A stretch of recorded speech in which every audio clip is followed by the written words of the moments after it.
दोस्तों, कहानी की शुरुआत होती है काइजी मूवी के दूसरे पार्ट के लास्ट से, जहां पिछले पार्ट में हमने देखा था कि काइजी के पास सिर्फ कुछ चिल्लर बची हुई थी, इसलिए वो टीआई कंपनी में काम करता है और इन्हीं के पैसों से इसका दाना पानी चल रहा है और साथ ही वो इन पैसों को पीने में भी उड़ा देता है। लेकिन एक दिन काइजी से मिलने अंडरग्राउंड वाला लीडर यानी कि फोरमैन आता है और काइजी को टावर ऑफ बावेल नाम के एक गेम के बारे में बताता है और हमें पता चलता है कि इस गेम में एक बहुत बड़ा टावर लगा होता है जिसके टॉप पर एक डिवाइस लगी हुई है। अब जो भी खिलाड़ी सबसे पहले से चढ़कर इस डिवाइस को लेगा वो ही इसका विजेता बनेगा। लेकिन इस गेम का इंटरेस्टिंग पार्ट ये है कि ये टावर सिटी में कहां पर होगा ये बात किसी को भी नहीं पता। यही वजह है कि काइजी ने अब तक इस गेम में पार्टिसिपेट नहीं किया है। लेकिन ये फोरमैन काइजी को इस बिल्डिंग के बारे में बताता है, लेकिन उसके बदले में वो कहता है कि जीत का जो भी इनाम होगा वो आधा मेरी जेब में जाएगा। इस पर काइजी मान जाता है और फिर काइजी की फीस भी भर दी जाती है और शाम को शुरू होता है ये मौत का खेल, जिसमें हमारा काइजी खिलाड़ी भी था। गेम की लोकेशन होती है एक वेयर हाउस के रूफ, जहां इन सबको पहुंचना था, इसलिए सब लोग उस तरफ भागने लगते हैं। लेकिन काइजी उस बिल्डिंग पर नहीं बल्कि उसकी पास वाली बिल्डिंग पर चढ़ता है। इसी बीच हमें पता चलता है कि इस डिवाइस के साथ एक कैलकुलेटर भी है जिसमें विजेता जितना भी अमाउंट डालेगा वो संपत्ति का मालिक बन जाएगा। वहीं इस डिवाइस की दूसरी तरफ चाबी थी जिसके अंदर एक खुफिया जानकारी का पिटारा था। या तो जीतने वाला इस राज को चुन सकता है या फिर पैसों को। अब सभी लोग इस टावर पर चढ़ने की कोशिश करते हैं, लेकिन काइजी को तो पहले से ही लोकेशन का पता था, इसलिए उसने यहाँ मेटल का बीम लगा दिया था और इसी की मदद से वो टावर के पास पहुंचने लगता है। वहीं एक लड़का अपनी बंद खोपड़ी का इस्तेमाल करता है और ड्रोन्स की मदद से इस कार्ड को उठाने की कोशिश करता है, लेकिन इसका ये प्लान फेल हो जाता है। वहीं जब दूसरे प्लेयर्स काइजी को देखते हैं तो वो जल्दी से दूसरी बिल्डिंग पर चढ़कर इस बीम को हिलाकर काइजी को गिराने में जुट जाते हैं और सभी लोग का ध्यान गेम से हटकर इन पर चला जाता है। इसी बात का फायदा उठाकर एक लड़का इस टावर पर चढ़ने लगता है। इसको देखकर काइजी जल्दी से बीम से कूदकर इस कार्ड को टच तो कर लेता है, लेकिन इसे पकड़ नहीं पाता और ये कार्ड उस लड़के के हाथ में आ जाता है। ये लड़का इस कार्ड को लेकर नीचे आता है और अमाउंट डालने लगता है, लेकिन ये काम ही नहीं कर रहा था। यहाँ आता है कहानी में ट्विस्ट। इस लड़के को बताया जाता है कि जिसने इसे पहले छुआ था अब ये उसी के हाथ से चलेगा, यानी बेचारे की लग गई और विजेता बन गया काइजी। काइजी के दो ऑप्शंस मिलते हैं, या तो 1 बिलियन या फिर वो खुफिया जानकारी। इस पर काइजी पैसों को ठोकर मारकर उस राज को चुनता है। ये देखकर फोरमैन जिसे आधा इनाम मिलने वाला था वो बहुत गुस्सा होता है। वहीं दूसरी तरफ हम देखते हैं कि टीआई कंपनी ने एक टीआई लैंड नाम की जगह बनाई है जिसमें इल्लीगल कैसीनोज और डेथ गेम चलते हैं। इसी बीच हमें इसके मिनिस्टर ताकाकोरा को दिखाया जाता है जो कि कैबिनेट मिनिस्टर के साथ रॉक पेपर सीजर का गेम खेल रहा था। इस गेम में भी ट्विस्ट आता है। दरअसल ओपोनेंट को गेम में एक बार तो एक एग को हाथ में रखकर रॉक चलना था और अगर जीता तो ये सोने का अंडा उसी का हो जाएगा। अब कैबिनेट मंत्री लालच में आ जाता है, इसलिए वो सोने का अंडा हथियाने के लिए हर बार रॉक चलता है और तीनों बार हार जाता है और फिर ताकाकोरा इसकी कैबिनेट मिनिस्टर की कुर्सी खाली करा देता है। इसके बाद हम जापान की डगमगाती कंडीशन और इकोनॉमी को लेकर चल रही मीटिंग को देखते हैं जिसमें ताकाकोरा सबके बैंक अमाउंट को जब्त करके देश का कर्जा चुकाने का आइडिया देता है। वहीं दूसरी तरफ काइजी उस गेम कार्ड को लेकर एक पुराने घर में जाता है जहां उसे एक लड़की मिलती है जो कि पिछली विनर रह चुकी है, लेकिन वो खेल लक पर था। इसमें हजारों कार्ड लोगों पर न्यौछावर किए गए थे, लेकिन जो विनिंग कार्ड था वो उस लड़की के हाथ लग गया था और ये जीत गई। इस लड़की का नाम था किरेना, जो कि काइजी से इस कार्ड को चुनने की वजह पूछती है। इस पर काइजी कहता है कि अब तक जितने भी लोगों ने जीतकर पैसे चुने हैं वो मारे गए। इसके बाद यहाँ पर एक बूढ़ा आदमी और उसका सेक्रेटरी कनाको आता है। ये ओल्ड मैन जापान के सबसे अमीर लोग की लिस्ट में आता है और इसी ने ये गेम रखवाया था। ये बताता है कि यहाँ की सरकार आम जनता का बैंक में पड़ा पैसा अपने खाते में करने वाली है। इन पैसों को हथियाने के बाद वो देश का कर्जा चुकाकर फिर से नए नोट छापेगी। अब ये सब क्यों बता रहा है? क्योंकि ये मरने से पहले देश के लिए कुछ भला करना चाहता है और इसके लिए ब्लॉक डिपॉजिट का बिल पास ना होना बहुत जरूरी था। लेकिन ऐसा करने के लिए इन्हें पॉलिटिशियंस को करीब $100 खिलाने पड़ेंगे। लेकिन मसला यह है कि इसके पास सिर्फ $50 है। अब 50 की जुगाड़ वो एक गैम्बलिंग में करता है। इसके लिए वो काइजी और किरिनो से हेल्प की कहता है ताकि वो इस गेम को जीतकर देश को बचा सके। साथ ही इन्हें लालच भी देता है कि अगर तुम इस गेम को जीते तो तुम्हें भी बड़ी रकम दी जाएगी। किरिनो ये सुनकर राजी हो जाती है और काइजी मना कर देता है, लेकिन जब उसे पता चलता है कि उसका दुश्मन टीआई का प्रेसिडेंट भी है तो वो अपना बदला लेने के लिए झट से हाँ कर देता है।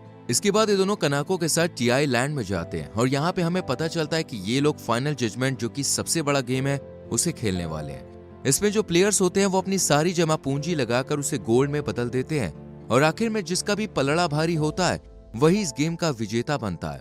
लेकिन दूसरे ओपोनेंट ने जो अपना सब कुछ लगाया था उन्हें खाली हाथ जाना पड़ता है।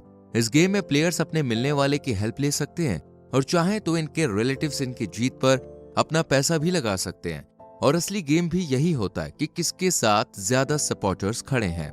इसी बीच काइजी को एक बंजी जंपिंग जैसे डेथ गेम के बारे में भी पता चलता है। इस गेम में 10 खिलाड़ियों को रस्सियों से बांधकर नीचे छोड़ा जाता है और ट्विस्ट ये होता है कि इसमें असली रस्सी जो बंधी होती है वो सिर्फ एक ही के पास होती है और बचे लोग मौत के हवाले हो जाते हैं। इस गेम को दुखी व परेशान जिंदगी से हार चुके लोग खेलते हैं और इस गेम पर पैसा लगाते हैं। अमीरजादे जो कि इन्हें मरता हुआ देख के खुश होते हैं। इसके बाद इस सभी ओल्ड मैन के सपोर्टर्स तलाशते हैं, लेकिन इसकी फैमिली में सिर्फ इसका एक भाई ही था क्योंकि ये अंकल अब तक कुंवारे थे। लेकिन यहाँ काइजी को पता चलता है कि इन अंकल की एक गर्लफ्रेंड और बेटा भी था, लेकिन इन्होंने उन्हें छोड़ दिया था। पर बाद में ओल्ड मैन ने अपनी गर्लफ्रेंड को एक बहुत ही महंगी पेंटिंग भेजी थी।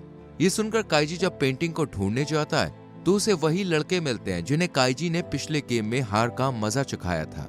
ये लड़के काइजी की पॉकेट चेक करते हैं, लेकिन ये तो खुद इस टाइम कंगाल था, इसलिए काइजी इन लड़कों को भी इस गेम का हिस्सा बना लेता है। अब फाइनल जजमेंट गेम का दिन आता है जहाँ एक बड़ा सा तराजू होता है और एक तरफ होता है कुरोसाकी और दूसरी तरफ होता है ये ओल्ड मैन। इसके बाद हमें गेम के रूल्स पता चलते हैं, जैसे ये गेम 5 घंटों तक चलेगा और इसी बीच जो भी सोने के सिक्के फेंके जाएंगे वो वैलिड होंगे और इसी बीच 3 बार बताया जाएगा कि किसका पलड़ा भारी है। इसके बाद दोनों ही पार्टीज की तरफ से सारा पैसा इन्हें दे दिया जाता है, जिसके बदले इन्हें सोने के सिक्के और कैरेट्स मिलते हैं। कुरोसाकी को 40 मिलियन का सोना मिला था, वहीं ओल्ड मैन के हिस्से में 50 बिलियन का सोना आता है। इस गेम की शुरुआत में दोनों ही प्लेयर्स खुद की तारीफ करते हैं और अपने दुश्मन की बुराइयां करते हैं। अब बारी आती इनके सपोर्टर्स की, जो पैसे से इन्हें सपोर्ट करके जिता सकते हैं। सबसे पहले बारी आती है दोस्तों की, जिसमें कुरोसाकी के काफी सारे दोस्त आगे बढ़ते हैं, लेकिन असल में ये इसके दोस्त नहीं बल्कि एम्प्लॉयज हैं, जो कि कुरोसाकी के डर से यहाँ पे आए थे, नहीं तो इन्हें जॉब से हाथ धोना पड़ता। वहीं ओल्ड मैन का एक दोस्त एक आर्टिफैक्ट लेकर आता है, लेकिन ये किसी काम का नहीं होता क्योंकि इसे इल्लीगल ट्रेड में खरीदा गया था। इसके बाद ओल्ड मैन का दूसरा दोस्त आता है, लेकिन ये अपना सोना कुरोसाकी के पलड़े में डालता है। दरअसल ये भी कुरोसाकी की धमकियों का शिकार था, इसलिए इसे ऐसा करना पड़ा, जिसमें बैंक वाले इनकी मदद के लिए आगे बढ़ते हैं इस राउंड में भी, लेकिन ज्यादा सपोर्टर्स कुरोसाकी के ही होते हैं क्योंकि उसने सबको खरीद लिया था। इसके बाद दोनों का वजन किया जाता है, जिसमें ओल्ड मैन का पलड़ा भारी होता है। फिर से गेम आगे बढ़ता है और इस बार फैमिली की बारी आती है। यहाँ कुरोसाकी की वाइफ आती है, जिससे गेम के लिए कुरोसाकी ने 3 दिन पहले ही शादी रचाई थी। ये लड़का काफी अमीर था, इसलिए ये कुरोसाकी को 11 बिलियन देती है। वहीं ओल्ड मैन का भाई भी अपनी 5 बिलियन की जमीन दे देता है, लेकिन ये जमीन भी कुछ काम नहीं आती क्योंकि अब इस जमीन के पास सरकारी प्रोजेक्ट बनने वाला है। दरअसल ये भी ओल्ड मैन को हराने की चाल थी, जिसके पीछे कुरोसाकी और ताकाकोरा का हाथ था। ये देखकर काइजी का दिमाग तेजी से दौड़ने लगता है कि आखिर कुरोसाकी को इस ओल्ड मैन की संपत्ति के बारे में कैसे पता चला, यानी कोई आस्तीन का सांप दुश्मन को जिताना चाहता है। असल में दोस्तों ये कोई और नहीं बल्कि ओल्ड मैन का सेक्रेटरी कनाको ही था।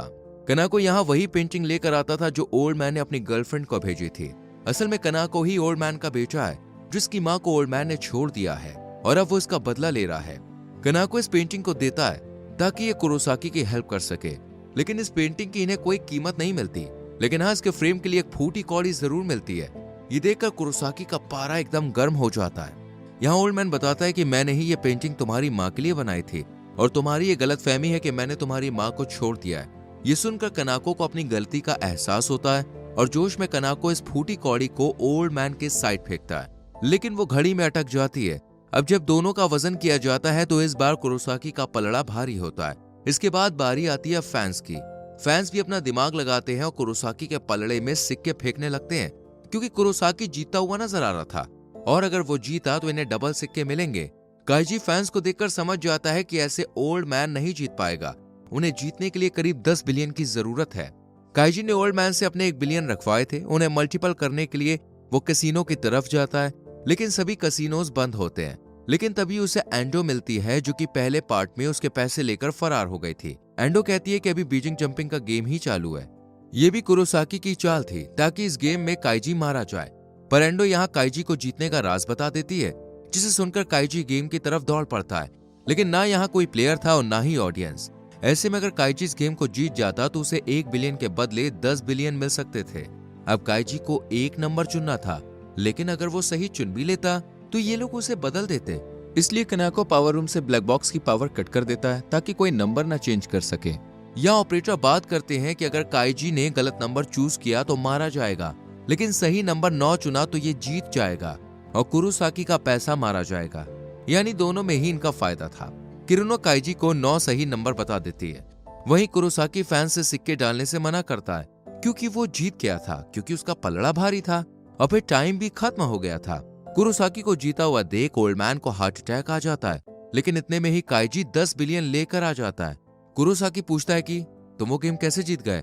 इस पर काइजी बताता है कि हम गेम से पहले जान चुके थे कि नंबर रीसेट किए जाते हैं और तब तक पिछले गेम का जीता हुआ नंबर ही विनिंग नंबर होता है। और जब किरिनो ने डस्टबिन में टिकट्स को देखा तो 9 नंबर नहीं था, बस 9 नंबर लगाकर हम जीत गए। कुरोसाकी कहता है फिर भी क्या फायदा, इस गेम का टाइम तो खत्म हो गया। इस पर काइजी कहता है कि ये घड़ी 10 मिनट आगे है, यानी हमारे पास टाइम है। दरअसल काइजी ने यहाँ एक लड़की को मेंटेनेंस की जॉब करने के लिए कहा था। इस औरत को घड़ी रिपेयर करना आता था और इसी ने घड़ी को 10 मिनट आगे कर दिया, लेकिन इतने कम वक्त में इस फॉल्स को पलड़े में डालना बहुत मुश्किल था। इसलिए काइजी के दोस्त ड्रोन्स का इस्तेमाल करते हैं और काइजी का दोस्त कोतारो भी इसमें हेल्प करता है और ओल्ड मैन का पलड़ा भारी हो जाता है। काइजी ओल्ड मैन की जगह लेता है, लेकिन थोड़े ज्यादा वजन की वजह से कुरोसाकी गेम को जीत लेता है और टाइम खत्म होने वाला होता है। लेकिन तभी घड़ी की सुई जैसे ही नीचे आती है, उसमें से कुछ सिक्के निकलकर काइजी के पलड़े में आ जाते हैं और वो ये गेम जीत जाता है। काइजी कहता है कि वो ये गेम उस फूटी कौड़ी की वजह से जीत पाए हैं। हार की वजह से कुरोसाकी को अंडरग्राउंड में डाल दिया जाता है और ताकाकोरा काइजी को बताता है कि पॉलिटिशियन ने उस बिल को पास कर दिया है और कल ये खबर सबको पता चल जाएगी। इसके बाद हम सभी मिनिस्टर्स को देखते हैं जो कि कंटेनर में थे और नए नोट लेकर देश से भाग रहे थे। इसी बीच पता चलता है कि कंटेनर के कोड्स तो चेंज हो गए हैं। ये काम काइजी का ही था, जिसने नए नोट छापने वाली प्रिंटिंग ब्यूरो को 100 बिलियन देकर कोड्स बदलवा दिए थे और ये नए कोड सिर्फ काइजी ही जानता है। काइजी ताकाकोरा के साथ रॉक सीजर पेपर गेम खेलता है और शर्त रखता है कि अगर मैं इसका एक राउंड भी जीत जाता हूं तो तुम्हें बिल रद्द करना पड़ेगा, लेकिन अगर तुम जीतते हो तो मैं कोड्स बता दूंगा और मिनिस्टर आजाद हो जाएंगे। ताकाकोरा वही गेम्स वाला रूल बताता है और कहता है कि अगर टाई हुआ तो मेरी जीत होगी। पहले राउंड में ताकाकोरा सीजर्स चलकर काइजी के पेपर को हरा देता है और दूसरा राउंड भी टाई हो जाता है और तीसरे राउंड में काइजी ने अंडा नहीं उठाया था, इसलिए ताकाकोरा को लगता है कि रॉक नहीं चलेगा, लेकिन काइजी रॉक चलता है और जीत जाता है। लेकिन ताकाकोरा फिर भी बिल को पास कर देता है और अगले दिन सबके पैसे इनवैलिड हो जाते हैं। लेकिन जो मिनिस्टर्स थे वो खुश थे क्योंकि उन्होंने अपने पैसे पहले ही बदल दिए थे। लेकिन बैग में जब देखते हैं तो वही पुराने नोट होते हैं क्योंकि काइजी ने प्रिंटिंग ब्यूरो के जरिए नोट भी चेंज कर दिए थे। मिनिस्टर्स के पास नए नोट न होने की वजह से बिल को रद्द कर दिया जाता है। वहीं काइजी सब मिनिस्टर्स की वीडियो वायरल कर देता है जिसमें सभी मिनिस्टर्स नए नोट ले रहे थे। ये देखकर जनता भड़क जाती है कि इन लोगों को जनता की कोई फिक्र नहीं है। काइजी ऐसा करके करप्ट बिल को करप्ट सरकार को भी गिरा देता है। इसके बाद काइजी अपने सभी साथियों को उनके पैसे देता है और कनाको ओल्ड मैन की जगह संभालता है। लास्ट में 2 बैग बचते हैं जिसमें से बड़ा वाला काइजी लेता है और छोटा वाला किरिनो लेकर चली जाती है। लेकिन ये भी एंडो की एक चाल थी। एंडो ने काइजी की मदद की थी, इसलिए उसे काइजी का हिस्सा चाहिए था। अगर किरिनो उसकी हेल्प नहीं करती तो वो काइजी को मार देती, इसलिए किरिनो काइजी के पैसे लेकर एंडो को दे देती है और अपने पैसे जो उसने अलग रखे थे वो लेकर चली जाती है। वहीं काइजी को बैग में बोतलें दिखती हैं, यानी फिर से काइजी कंगाल हो गया था और यहीं पर मूवी खत्म होती है। दोस्तों, आपको इस मूवी की एक्सप्लेनेशन कैसी लगी कमेंट करके जरूर बताएं। वीडियो को लाइक और शेयर भी करें। ऐसी और मूवी के एक्सप्लेनेशंस के लिए चैनल को सब्सक्राइब करके बेल आइकॉन प्रेस करें जिससे आने वाली वीडियोस आपसे मिस ना हो। मिलते हैं अगली वीडियो में। Till then bye bye, take care.